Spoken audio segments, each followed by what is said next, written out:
pile 22 h, mesdames et messieurs, bonsoir et merci de nous accueillir chez vous. Bienvenue sur Télé Djibouti dans cette nouvelle édition de votre journal de 22 h. Au sommaire de l'actualité.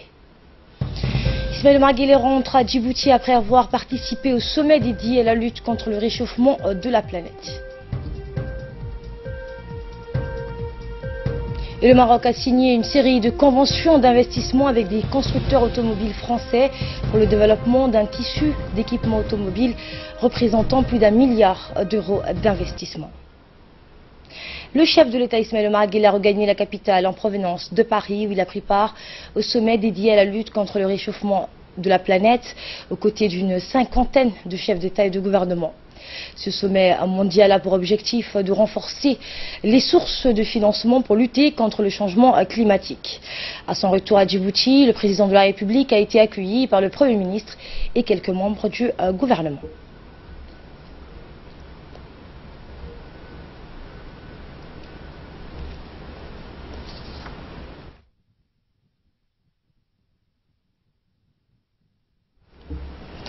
Également dans l'actualité, la conférence régionale sur l'éducation des réfugiés dans les États membres de l'IGAD qui avait pour thème principal l'intégration des réfugiés dans les systèmes éducatifs nationaux des pays membres de l'IGAD a été clôturée par le Premier ministre Abdelkader Kamel Mohamed et en présence des ministres de l'éducation nationale des pays de l'IGAD.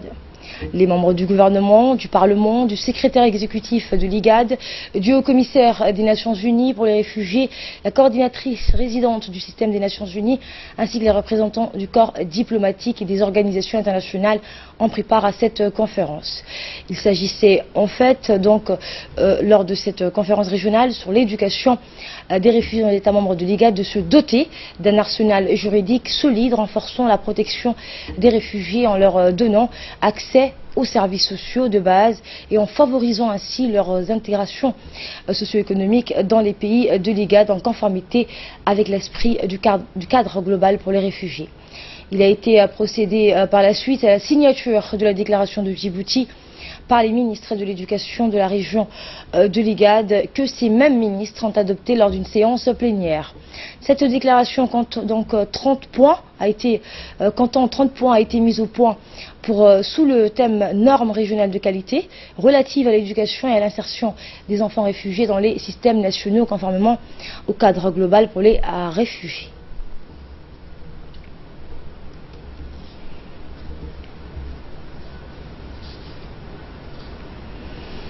Dans son discours lors de la conférence sur l'éducation des réfugiés dans la région de l'IGAD, le haut-commissaire des Nations Unies pour les réfugiés a notamment félicité la République de Djibouti à travers son Premier ministre pour tout ce que fait Djibouti pour non seulement les réfugiés mais également pour la stabilité et la paix dans la région. Voici ses propos. C'est un très grand plaisir d'être aujourd'hui à Djibouti pour la première fois de ma vie. Le dispositif législatif que vous avez mis en place pour la protection, pour l'accueil, pour la protection et l'insertion des réfugiés dans les services, dans l'éducation, dans la santé, l'accès à l'économie, à l'emploi, et maintenant l'annonce que le ministre de l'Intérieur vient de faire sur une politique qui évite les camps, la marginalisation des réfugiés dans les camps. On a vu trop de ça dans tous les pays du monde et qui prime plutôt une approche de sites, de villages. Tout cela est extraordinaire. Et je pense que c'est autant plus extraordinaire que ça a été fait et ça continue d'être fait dans un pays qui n'est pas un grand pays, qui a des ressources limitées, mais qui donne l'exemple à beaucoup de pays beaucoup plus grands et beaucoup plus riches qui ferment les portes aux réfugiés. Merci pour cela. Le ministre de l'Intérieur, Hassan Omar Mohamed, a pour sa part insisté sur le fait que dorénavant, on ne parlera plus de camps de réfugiés, mais des villages de réfugiés. Écoutons le ministre de l'Intérieur. L'événement que nous venons de vivre incarne la volonté et la détermination du président de la République, son Excellence, M. Ismaël Omar Guelleh, qui s'est engagé à œuvrer de consort avec ses homologues de la région pour offrir une éducation de qualité, aussi bien aux réfugiés qu'aux communautés hôtes. Nul besoin de rappeler qu'une bonne éducation à nos enfants, c'est une garantie pour leur avenir et une police d'assurance dans le développement de nos sociétés.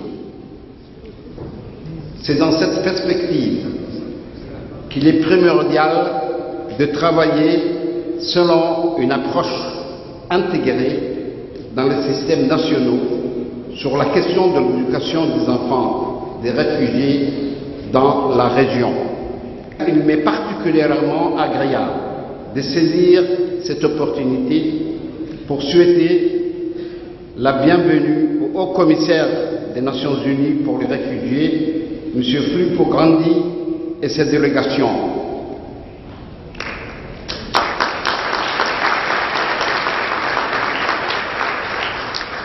Je tiens à réitérer l'entière satisfaction et la gratitude du gouvernement et du peuple de Djibouti à l'endroit du HCR, premier partenaire opérationnel dans la gestion des réfugiés, et à tous les acteurs qui apportent un appui inestimable et multiforme à notre pays pour améliorer les conditions de vie des réfugiés.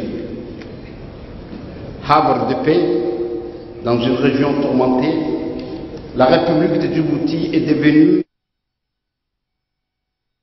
généreuse, hospitalière pour des milliers de réfugiés. Plus récemment, entre mars 2015 et 2016, la République de Djibouti était le seul couloir humanitaire et la seule voie d'évacuation des ressortissants étrangers et de sortie pour les personnes tentant de fuir le combat au Yémen. Et quant au ministre de l'Éducation nationale, Moustapha Mohamed Mahmoud, il a rappelé dans son allocution les défis à relever pour agir en conséquence et garantir une éducation de qualité aux enfants des réfugiés installés dans notre pays et dans la région de l'Igad. Voici un extrait de son intervention. Conférence consacrée à l'éducation des enfants déplacés ou réfugiés dans notre pays respectif et qui nous réunit, nous, les ministres de l'Éducation des pays membres de l'IGAD et les organisations internationales concernées, et nous en sommes tous conscients d'une importance capitale et décisive sur le sort que nous réserverons à ceux qui, des circonstances malheureuses, ont poussé à tenter leur chance vers un ailleurs incertain. Nous sommes, pour le moment, cet ailleurs qui cristallise leur espoir et qui peut leur offrir une véritable opportunité de mieux voir, de bien vivre. Cette opportunité passe évidemment par l'éducation et une éducation de qualité. La tâche qui nous attend est gigantesque. Mesdames et messieurs, selon les études récentes publiées en 2016 par le HCR, notre région accueille plus de 3 millions de réfugiés et 4,5 millions de personnes déplacées. Les organisations internationales, les pays d'accueil et certains pays généreux donateurs font de leur mieux pour loger et subvenir aux besoins élémentaires de ces populations. Abris, nourriture et vêtements leur sont assurés. Mais tous ces efforts extrêmement louables seront vains si les milliers, voire les millions d'enfants de ces réfugiés n'accèdent pas à l'éducation et à la formation, condition sine qua non de leur autonomie. Le Premier ministre Abdelkader Kamel Mohamed s'est dit réjoui des décisions cohérentes et concertées prises par les pays africains et particulièrement par les pays membres de l'IGAD en vue de lutter pour les causes humanitaires afin de garantir une paix durable dans notre sous-région. Le Premier ministre. Les camps des réfugiés d'Ali ou du camp de Markazi sont bannis et sont remplacés par le village des réfugiés d'Ali et le village des réfugiés de Markazi. Ceci démontre bien de la volonté du gouvernement d'aider les enfants réfugiés à s'éduquer, même s'ils ne sont pas dans leur propre pays, à s'éduquer dans les langues de leur pays, afin que quand tout sera en paix dans leur pays, ils peuvent retourner chez eux, mais étant éduqués. Le problème soulevé par la croissance du monde de réfugiés dans le monde interpelle de plus en plus la communauté internationale. Les Nations Unies qui ont l'objectif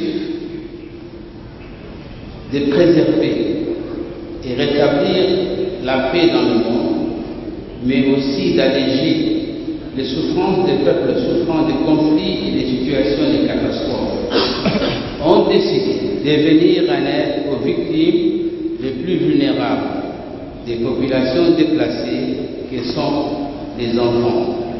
Le rôle internationalement reconnu aujourd'hui de l'IGAD, initialement simple plateforme de dialogue et de concertation pour le développement régional, permet maintenant de traiter tous les problèmes internationaux de façon cohérente et concertée entre tous les pays membres. Cette conférence démontre aussi les progrès accomplis dans chacun des pays de l'IGAD sur l'éducation nationale. En effet, il ne serait pas possible de se pencher sur l'éducation des enfants réfugiés si nos systèmes éducatifs n'étaient pas déjà performants. Aussi, j'émets le souhait que les solutions que vous avez retenues pour atteindre les différents objectifs qui ont été fixés puissent être mises rapidement en œuvre. Bien au-delà de la cause humanitaire qui nous motive tous, il en va du renforcement de la paix dans notre région. Je termine en rendant hommage à tous les partenaires de ces programmes, aussi bien à ceux du système des Nations Unies qu'à ceux de l'aide bilatérale ou multilatérale de l'Europe ou des États-Unis d'Amérique. Je vous remercie de votre attention. Et lors de cette conférence régionale sur l'éducation des réfugiés dans les États membres de l'IGAD, des cadeaux ont été offerts au Premier ministre Abdelkader Kamel Mohamed et à l'ensemble des ministres de l'éducation des pays membres de cette de l'IGAD, ainsi qu'au haut commissaire des Nations Unies pour les réfugiés. Ces cadeaux octroyés par des jeunes réfugiés complètement intégrés et insérés dans le système de l'éducation nationale en vue de remercier le Premier ministre, les ministres de l'éducation des pays membres de l'IGAD ainsi qu'au haut commissaire des Nations Unies pour les réfugiés pour leur action donc en leur faveur. Et juste après cette clôture de cette conférence régionale, une conférence de presse a été donnée par le haut commissaire des Nations Unies pour les réfugiés, Filippo Grond, et donc du ministre de l'Éducation nationale et bien sûr en présence du ministre de l'Intérieur, Hassan Omar. Eh bien, répondons à la question de notre confrère Mohamed Issa sur la situation globale des réfugiés dans le monde. Le haut-commissaire a fait un bref compte-rendu sur l'état de lieu des réfugiés dans le monde. Voici le compte-rendu de cette conférence de presse au Kepensky Palace Hotel. Il y a des réfugiés dans le monde, donc vous couvrez. Donc il y a des réfugiés partout ailleurs au vu de conflits qui perdurent. Il y a des gens qui sont, comment dirais-je, meurtris, des victimes désespérées. Même des gens, on a entendu parler en Irak, qui vendent le rein de leurs enfants pour survivre. Alors qu'est-ce que vous faites? Est-ce que vous arrivez à maîtriser la situation? Le phénomène global est immense. Nous comptons dans le monde presque 66 millions de réfugiés et déplacés qui fuient des conflits, des persécutions, des violences, des situations d'instabilité. Donc les défis augmentent, ne diminuent pas. Il y a quelques semaines, j'ai J'ai parlé au Conseil de sécurité, j'étais invité par le Conseil de sécurité et j'ai dit nous sommes devenus incapables de faire la paix. Donc vous savez, c'est ça le défi principal. C'est pour ça que j'ai appelé aux instances politiques pour qu'on résolve les conflits. On puisse accélérer la résolution des conflits. Entre-temps, bien sûr, nous devons œuvrer pour soutenir les réfugiés et les communautés qui les hébergent. Vous avez entendu tout à l'heure, c'est les gens qui sont dans les villages, dans les communautés, les premiers qui reçoivent les... On l'a vu il y a quelques jours au Bangladesh avec les réfugiés Rohingyas qui viennent du Myanmar. On l'a vu. Donc c'est ce soutien qui est important. Mais laissez-moi simplement dire que c'est justement parce qu'il faut œuvrer ensemble, les sociétés dans leur ensemble, avec les États, pour l'accueil et pour la recherche de solutions, que l'exemple de l'IGAD, des États membres de l'IGAD et de leur secrétariat est tellement important. Parce que ça, c'est une politique à long terme. Ce n'est pas une politique simplement humanitaire qui répond à la crise. Elle essaie de regarder au-delà de l'immédiat. C'est vrai qu'aujourd'hui, nous avons réussi à mettre en synergie les efforts de tous les pays membres de l'IGAD. Nous avons donc signé et endossé ces déclarations. Maintenant, la seconde phase, c'est bien sûr la mise en œuvre. Et dans la mise en œuvre également, dans les différents points contenus dans la déclaration, il est prévu de constituer un comité technique au sein même de l'IGAD, et c'est ce comité technique qui sera en charge de la mise en œuvre, du suivi et de l'évaluation des différentes actions qui vont être menées sur le terrain. Donc c'est prévu dans les différents points de la déclaration. Donc il est prévu une mise en œuvre prochaine, un calendrier et un suivi par la suite, en partenariat bien sûr avec l'IGAD qui représente tous les pays membres bien sûr. Et Fardous Hussein est avec nous sur ce plateau pour nous en dire plus. Bonsoir Fardous. Alors quelle est la position du HCR face à ces nouvelles lois de Djibouti pour les réfugiés? Eh bien, ce matin, l'Agence des Nations Unies pour les réfugiés se félicite de l'entrée en vigueur de nouvelles lois, et notamment donc avec la déclaration de Djibouti sur les réfugiés à Djibouti qui rationalise un peu plus les procédures de détermination du statut de réfugié en leur assurant donc davantage d'opportunités pour leur intégration socio-économique, mais aussi donc avec l'insertion dans le système éducatif national des enfants des réfugiés. Ces nouveaux développements donc faisaient partie des engagements pris en cours au sommet des dirigeants de l'année dernière à la suite de l'adoption de la déclaration de New York pour les réfugiés et les migrants. C'était donc en septembre 2016. Ces changements donc ASMA font partie de l'application du cadre de l'action globale pour les réfugiés donc énoncé dans la déclaration qui vise à améliorer leur autonomie donc en les incluant dans un système donc de soutien accru pour ces communautés qui les accueillent. Donc cette évolution fait suite à un accord entre le gouvernement djiboutien donc les HCR pour assurer une éducation de qualité pour tous les enfants réfugiés en les incluant dans le système éducatif national. Cette semaine donc la conférence qui a eu lieu au Kempinski Palace sur l'amélioration de l'éducation pour les réfugiés aligne avec donc le même cadre d'action globale pour les réfugiés. Le pays qui a donc une longue tradition d'accueil des réfugiés héberge actuellement plus de 27 000 d'entre eux, pour la plupart originaires d'Éthiopie, d'Érythrée, de Somalie, ceux donc plus récemment fuyant les affres de la guerre Asma au Yémen. Rappelons aussi que l'éducation des enfants des réfugiés du camp Ali Adé a été donc fait l'objet d'un mémorandum d'entente entre notre ministère de l'Éducation nationale et le HCR. C'était donc en août dernier. Le gouvernement a ainsi donc concrétisé cet engagement afin d'assurer à ces enfants-là la même éducation que celle dont bénéficient les enfants issus du pays. Merci Fardous Hussein pour ces précisions. Et dans le reste de l'actualité, le président de la Commission nationale des droits de l'homme, Saleh Ben Omar Oudin, a clôturé hier l'atelier sur les normes internationales de travail dans la salle de conférence du ministère des Affaires étrangères.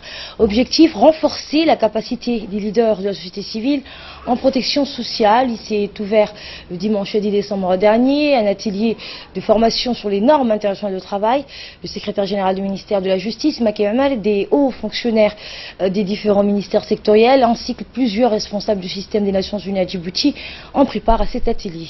Notons que la protection sociale est un droit humain reconnu par plusieurs instruments et textes juridiques internationaux, notamment la Déclaration universelle des droits de l'homme, le Pacte international sur les droits économiques, sociaux et culturels, la Charte de l'Union africaine, l'Agenda 2030 des Nations Unies, l'Agenda 2063 de l'Union africaine, ainsi que plusieurs autres conventions et recommandations de l'Organisation internationale du travail. Écoutons le secrétaire général du ministère de la Justice. Mais différents et par moments divergents s'avèrent les schémas à emprunter pour les relever. Il me revient donc cette phrase de M. Kofi Annan, alors secrétaire général des Nations Unies, que je cite: « Nous connaissons les problèmes qui existent, nous savons tout ce que nous avons promis d'accomplir. Ce dont nous avons besoin désormais, ce sont non pas d'autres déclarations ou promesses, mais des actions afin de tenir les promesses déjà faites. » Fin de citation. Je cite, Monsieur le Président, ce grand Africain parce que vous-même avez fait le pari de vous enrichir de l'expérience d'un autre Africain et de ses connaissances. Notre expert, M. Gassana, et c'est véritablement cela que je tiens à saluer. Loin de moi l'idée de minorer les apports des gens du Nord, comme on dit, mais je reste vraiment persuadé que les expertises les meilleures sont assurément celles des partis qui nous viennent de ces régions ou pays avec lesquels nos institutions, comme les communautés pour lesquelles tendent ces initiatives, partagent des similitudes. Et c'est véritablement le cas de ce pays dont nous vient M. Gassama. Et suivons à présent le mot du président de la Commission nationale des droits de l'homme. Monsieur le secrétaire général du ministère de la Justice, Madame la représentante présidente du PNUD, Monsieur l'ambassadeur de l'Union européenne, Mesdames et Messieurs les représentants des organisations internationales, Messieurs les commissaires, Mesdames et Messieurs les commissaires, Mesdames et Messieurs les représentants des organisations non gouvernementales et des associations, je voudrais vous souhaiter la bienvenue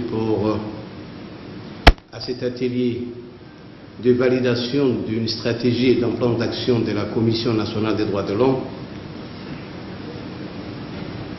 Cet atelier est présidé par le secrétaire général du ministère de la Justice.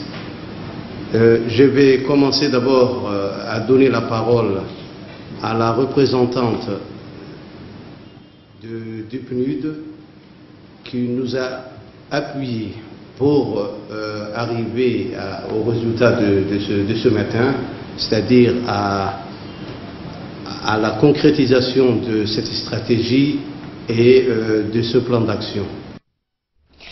Les travaux de construction de la route nationale Tadjoura-Balho vont bon train. Une délégation conduite conjointement par le directeur général de l'agence djiboutienne des routes, ADR, Mohamed Ahmed Moussa, et par le préfet de la région de Tadjoura, Abdelmalik Mohamed Benouta, ont effectué hier une visite d'inspection et l'état d'avancement de ces 10 travaux. C'est le dossier de cette édition sur un commentaire de Fard de Sosène. Après plusieurs arrêts de chantier, dus principalement à des aspects techniques et notamment des éléments environnementaux, les travaux de bitumage des infrastructures se poursuivent d'une manière soutenue aujourd'hui sur près de 80 km sur la route nationale 11, appelée également Corridor Nord et longue de 112 km. Elle relie la ville de Tadjoura, chef-lieu du même nom à Balho, ville frontalière avec le nord de l'Éthiopie. Et cela en passant par les localités de Ronda, Boli, Dora et Malaho. Ces travaux qui s'effectuent dans le sens de Tadjoura-Balho, précisément entre Dora et Balho, soit aux alentours de 80 km. Ce projet s'inscrit dans le cadre de la politique nationale de développement des infrastructures de transport routier dans notre pays, et notamment comme le second corridor avec l'Éthiopie après les deux axes du sud du pays. Tout au long de cette visite d'inspection, le directeur général de l'ADR et du préfet de Tadjoura, les deux responsables ont pu constater de visu les travaux et notamment le début du bitumage et des derniers 32 km de la nouvelle infrastructure routière.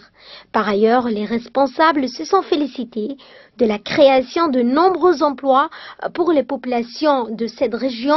Il faut dire en effet que certains de ces travaux ont été sous-traités à des entreprises locales en ce qui concerne les travaux de maçonnerie, des fossés, de la protection des ouvrages.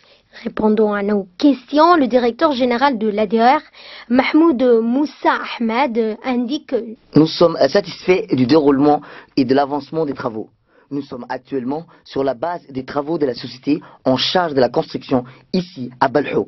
Nous avons en effet constaté que la société remplit l'ensemble des éléments contenus dans le cahier de charge des travaux et signé par toutes les parties prenantes. Vous pouvez vous-même constater la progression des travaux et les efforts que nous avons effectués tous pour permettre aux travaux de se terminer dans les délais impartis par la fin du chantier prévu, Inch'Allah, au mois de décembre 2018. Il est enfin heureux de constater qu'il n'existe aujourd'hui aucun obstacle pour la poursuite dans de bonnes conditions des travaux de finalisation. La société contractante effectue aujourd'hui la pose de la dernière couche avant l'abutumage des derniers 32 km. Cette visite s'inscrit dans le cadre de nos missions de contrôle et de suivi inhérentes à notre rôle de maître d'ouvrage délégué en tant qu'agence en charge de l'ensemble des infrastructures routières dans notre pays. À noter que le coût du projet est évalué à 150 millions de dollars, avec 95% financé par le Fonds koweïtien, 5% par le gouvernement djiboutien, la Nationale 11 et la seconde infrastructure routière de cette ampleur dans le nord du pays. Elle intervient 31 ans après la construction en 1986 de la route de l'unité, longue de 160 km, qui a métamorphosé toute la région nord du pays. Et cet engagement d'améliorer l'existence des communautés des régions de l'intérieur du pays. Les coopératives des régions du Nord et ceux du Sud poursuivent leur projet d'appui à la sécurité alimentaire des communautés rurales. Une formation théorique et pratique organisée par le ministère de l'Agriculture en partenariat avec la FAO, destinée aux jeunes agriculteurs des régions de l'intérieur du pays dans le but d'améliorer les moyens de subsistance des communautés locales a été clôturé. Ces projets d'agrobusiness permettront donc à ces jeunes une meilleure productivité à travers les bonnes pratiques agropastorales respectueuses de l'environnement.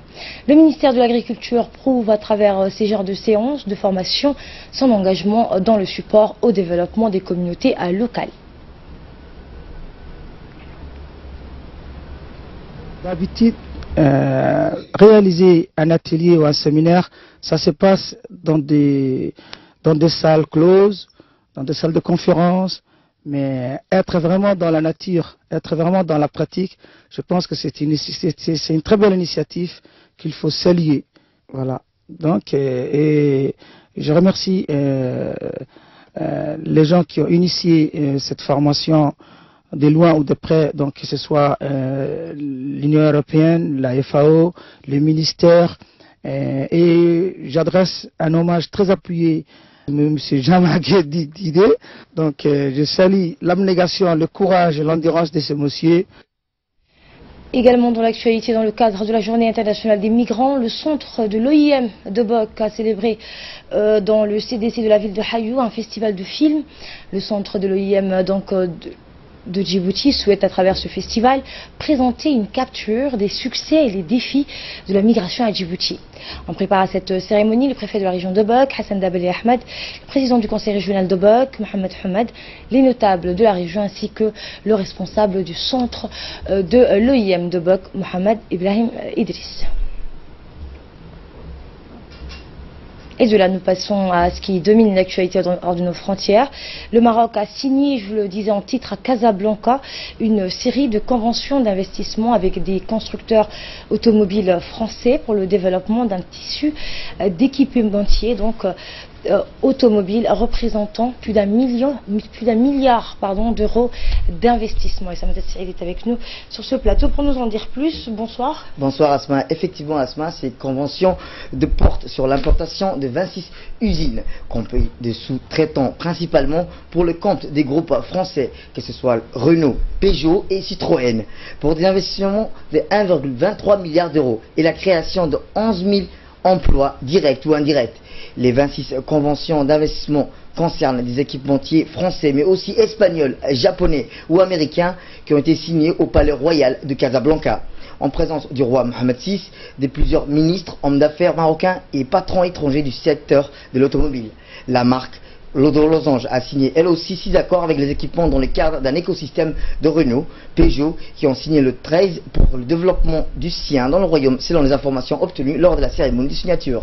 L'équipementier français Valeo a lui aussi signé 2 conventions. Les 5 autres investissements seront réalisés dans le cadre du développement de l'écosystème câblage électrique. Et en France, ce matin, un accident de car scolaire a fait 4 morts. La collision entre un car scolaire et un train régional. Donc le bilan et donc l'identification des victimes de la collision d'hier dans le sud-ouest de la France est terminée. Eh bien, Asma, ce qui a fait 6 morts et une vingtaine de blessés près de Perpignan. L'identification des victimes de la collision d'hier dans le sud, Asma, dans le sud-ouest de la France est indéterminée. Jeudi soir, le choc entre un car scolaire et un train régional qui a fait mort de 20 blessés, dont 6 en situation d'urgence absolue, 6 en urgence relative. Dans la matinée, ce bilan a grimpé à plus de 6 morts, 2 fillettes et 11 ans ont succombé de leurs blessures. Le bus a été coupé en 2 sur un passage à niveau des Milas, non loin de Perpignan. Dès demain, un représentant de l'État nommé spécialement sera sur place pour aider dans la durée les familles des victimes. Après ce drame, c'est toute la France qui est sous le choc. La majorité des victimes sont des collégiens de 13 à 17 ans. La conductrice de bus blessée n'a pas encore été entendue. Ce matin, le collège des Milas, d'où le jeune était d'origine, tenu ses portes pour recueillir la parole des élèves traumatisés par l'accident de leurs camarades.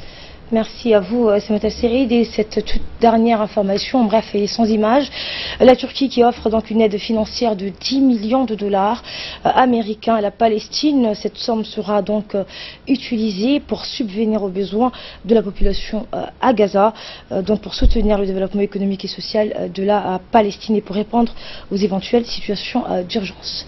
Voilà, ce journal vous a été réalisé par l'ensemble de la rédaction. Merci à vous de l'avoir suivi. Excellent week-end à toutes et à tous.